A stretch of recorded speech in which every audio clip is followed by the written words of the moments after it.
À 50 km de Bordeaux, en plein cœur du vignoble Saint-Émilion. Nous sommes en Gironde, à Saint-Pé-d'Armens, un endroit qui a de l'âme, tout comme les objets que recherche Bernard Dumège, brocanteur. Moi, je suis un brocanteur particulier, je suis collectionneur. Et j'adore faire des découvertes, aussi bien pour ma boutique que pour mes collections personnelles. Aujourd'hui, je vous emmène dans un endroit particulier, une brocante où j'espère faire de belles découvertes et de bonnes affaires. Sur le bord de la départementale 936, connue aussi sous le nom de route des Anglais, Silver Lacoste finit de déballer ses trésors de brocante. Salut Silver. Tiens, bonjour. Comment vas-tu? C'est ici que Bernard a ses habitudes. C'est la véritable brocante. C'est pas trop apprêté, c'est en vrac. Un bric-à-brac où se côtoient toutes les époques pour le plus grand bonheur de notre brocanteur. Je chine en général les objets que j'aime. Il faut que cet objet me plaise, qu'il me parle. Et notamment les objets qui ont une histoire, comme cette table de vendange du début du XXe siècle, typique de la région. Au moment des vendanges, on a faisait venir beaucoup d'employés, de vendangeurs. Il fallait leur offrir à manger, leur repas du midi. Donc les viticulteurs avaient des tables de réserve, qu'on appelle des tables de vendange. La table de vendange se caractérise avant tout par son système de pliage bien particulier, le plateau rabattable. Donc on peut mettre déjà pas mal de personnes dessus. C'est un grand modèle ça déjà, hein.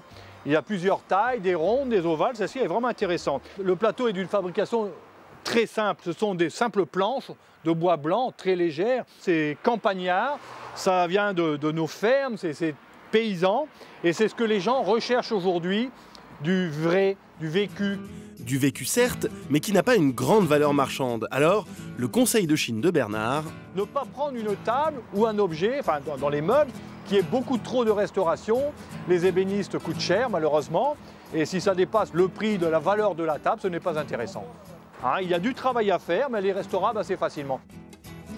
Silver, s'il te plaît. Un bon argument pour négocier la table, affichée à 250 €. Moi, j'ai là en clientèle pour ça, mais bon, après, tout dépend de ton prix, quoi. Ça va me... Parce qu'il y a quand même de la restauration à faire dessus, là. Hein. Prêt à te faire un prix à 200 si tu veux. 200 quand même. Est-ce que 180, ça irait? Un petit billet de 20 au moins. Allez, 180, ça va le faire. Ça te convient? Oui, ça me va très bien. 180 €, c'est une bonne affaire pour le brocanteur. Une fois restaurée, il sait qu'il pourra la revendre le double de son prix d'achat. Autre objet typique du terroir, ces 3 emboucheurs à bouteilles. Le premier qui l'interpelle est le plus ancien. Un bouche-bouteille pour mettre les bouchons de liège sur les bouteilles de vin. Il ne faut pas oublier qu'on est au milieu du vignoble bordelais, Saint-Émilion est à côté. Donc celui-là est vraiment ancien. La petite languette en cuir à l'intérieur qui sert de charnière. Il est en buis. Et on peut en trouver en noyer, du bois dur, hein, très dur, il fallait que ça soit résistant. C'est quand même un objet aujourd'hui qui est décoratif. On le prend pour décorer dans une cuisine, dans une maison. Donc il peut encore faire beaucoup d'effets pendant de nombreuses décennies. Mais c'est le plus grand des 3 qui va réveiller son instinct de collectionneur. C'est la première fois depuis que je chine que je trouve cet exemplaire. Ce qui fait sa particularité, c'est sa taille par rapport à un modèle classique. Le diamètre du bouchon beaucoup plus important. Donc pour les bouteilles comme les Giroboam, les bouteilles de 5 litres. Voilà, donc on enfonce le bouchon avec un coup de maillet. Et là, vous avez un ressort qui amortit pour éviter de fendre le bouche-bouteille. C'est vraiment un modèle rare, qui va intéresser, je pense, les collectionneurs, les chineurs de tout ce qui est en rapport à la vigne. Hein, quoi. C'est vraiment une très très belle pièce. Il reste une 3e pièce, plus courante. Tu peux venir 2 minutes, Silver, s'il te plaît. Mais pour pouvoir négocier les 2 emboucheurs qui l'intéressent, Bernard va faire une proposition pour le lot. Prix de départ, 120 €. Tu me ferais combien pour le lot? 70? 90? Oh non. Bon, on coupe la poire en 2. 80? On fait 80 pour les 3. D'accord, ça roule. Ça marche. Bernard prend toujours plaisir à venir chiner dans cet endroit chargé des ambiances d'antan. Ah, que c'est adorable ça. On dirait les cuisines de nos grands-mères où il y a encore les moulins à café, les pots au lait, il y a les pots à confiture et tout, c'est génial. Bien regarder dans tous les coins parce qu'il peut toujours avoir un petit objet qu'on ne voit pas au premier coup d'œil. Et justement... Ah, ça, c'est sympa. Ça, c'est original. C'est un piège à ortolan pour les oiseaux, piéger les oiseaux. Ça s'appelle une matole. L'ortolan est un oiseau migrateur longtemps chassé dans la région de façon artisanale. Pour le faire fonctionner, il y avait une sorte de béquille métallique, une sorte de fil de fer. On mettait des graines, bien sûr, pour l'appâter avant. Et lorsqu'il touchait ce fil de fer, ce piège, la matole tombait sur l'oiseau et l'emprisonnait. C'est vraiment typique sud-ouest, particulièrement dans les Landes.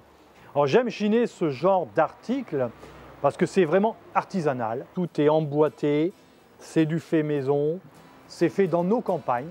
C'est ce qu'on appelle vraiment de l'art populaire. L'ortolan est une espèce protégée depuis 1999. Ce genre d'objet très rustique reste aujourd'hui purement décoratif.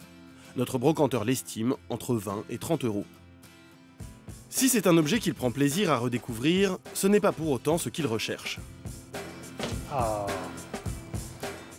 Contrairement à cette petite boîte qui date de la Première Guerre mondiale. C'est anglais. C'est une boîte en laiton. Voilà, la princesse Marie. Hein. Et chaque boîte a été offerte à un soldat anglais qui était sur le front au Noël de 1914. C'est pas surprenant de trouver ça par ici, dans notre région, vu qu'il y a une forte communauté britannique. Ce qui est plus surprenant, c'est qu'elles contiennent encore le cadeau de Noël de la princesse. Donc on retrouve les paquets de cigarettes datés de 1914, un paquet de cigarettes entamé, et on a encore les cigarettes dedans. L'autre est tout neuf, parfaitement conservé. Et on retrouve une petite enveloppe qui contient la photo de la princesse Mary et un petit mot. C'est extrêmement rare de voir cette boîte presque complète. Et ça multiplie son prix par 4. Si elle était vide, il faudrait compter 30-40 euros maximum la boîte. Le fait que la boîte soit complète, 120 euros. Si je devais l'acheter, bien sûr, pour revendre, je serais obligé de négocier. Là, c'est le bon prix pour un collectionneur. Une journée de Chine qui se termine sur un joli achat de collectionneur. Silver, merci encore. Beaucoup. Je suis content de mes achats et puis n'hésite pas quand tu as quelque chose dans ce style-là de m'appeler. À la prochaine. À bientôt. Au revoir.